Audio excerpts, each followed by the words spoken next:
Transportation in South Walton just got a little bit easier with these brand new beach trams. And coming up, I'll give you an exclusive inside look of the trams. There are plenty of opportunities in Bay County to become a first responder for your community. And this could be you. The Emerald Coast Theater Company is about to start their brand new season. And coming up, I'll tell you how you could be the Panhandle's next theater star.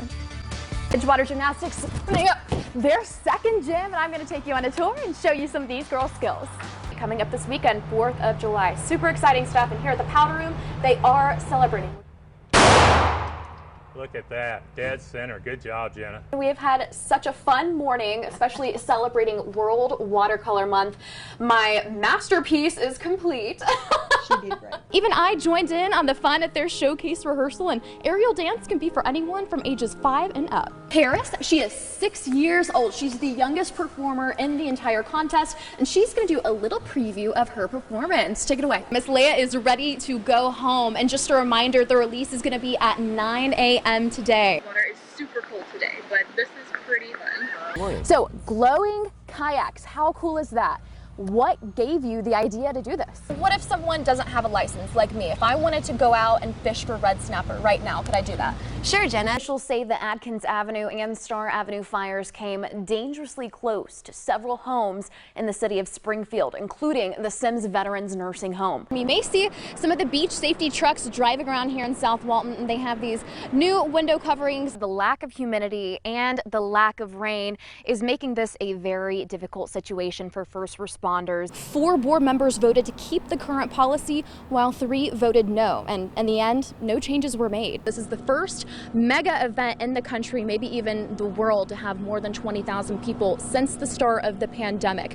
Now, you do have COVID precautions in place. Why don't you explain it a little bit more? The 11th annual 9/11 Memorial Stair Climb is happening this Saturday, and coming up, I'll tell you more about how you can take part at the climb here in Panama City Beach. Jenna, this is such a heartwarming story. It is, Amy, and just when the world seems to be full of problems and challenges, one kind gesture can turn it all around. And as you're about to see, actions speak louder than words.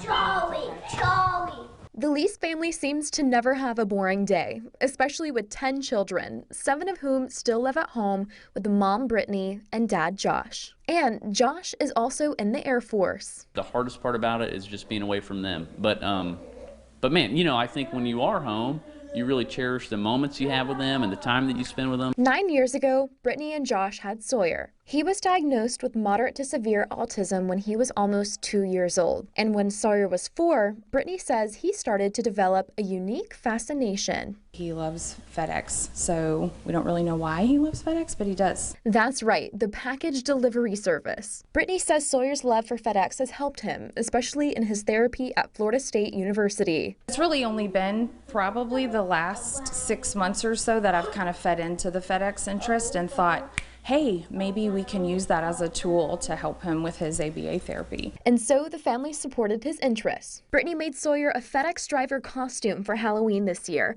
and even threw him a FedEx-themed birthday party. Every day, the family can find Sawyer waiting by the window to watch the delivery truck pass by. On a daily basis, we see the same FedEx driver come through our neighborhood, which now I know his name's Justin. We exchanged names, and Sawyer said hello and admired the truck. And on Wednesday, Justin left a sweet surprise for Sawyer. One of the kids opened the door, and it was this little backpack full of goodies from Justin, which, try not to cry now, but that was very sweet.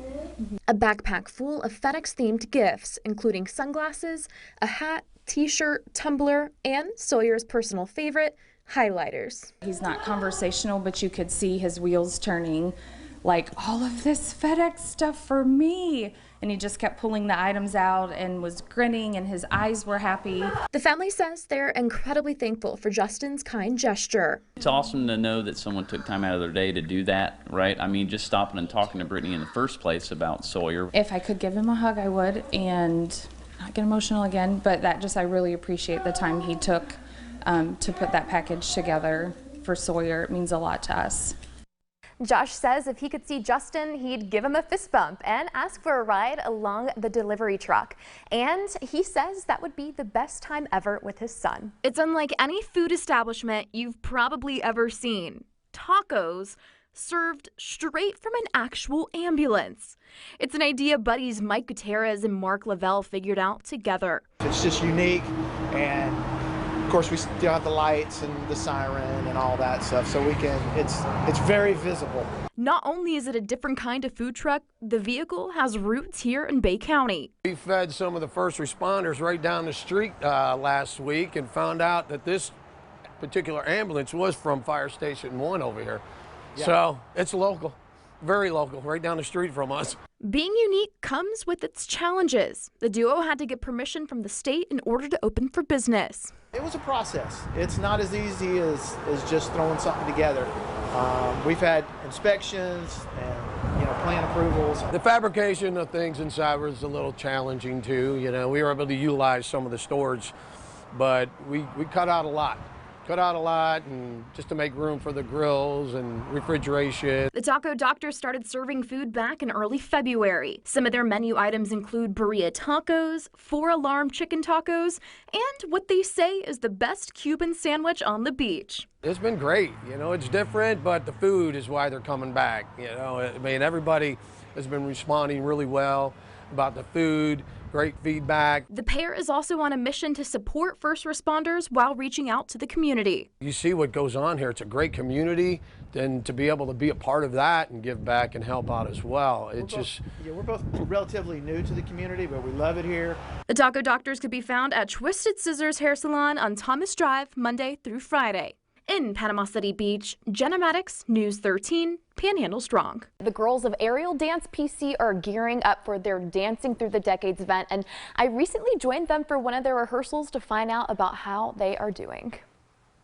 I just love it, and it's fun. The dancers at Aerial Dance PC are practicing for their upcoming showcase, where they'll be performing in the air to songs that date back over 100 years all the way to now. 12-year-old Sadie Barlow says her favorite decade to dance to is the 1960s. I like how the songs are like upbeat, but then they're kind of slow too. Instructor Morgan Clark says she has a personal connection to her favorite decade. I picked the 90s because it's my favorite. It reminds me of like growing up in the 90s and just kind of like how fun and simple times were. Even I joined in on the fun at their showcase rehearsal, and aerial dance can be for anyone from ages 5 and up.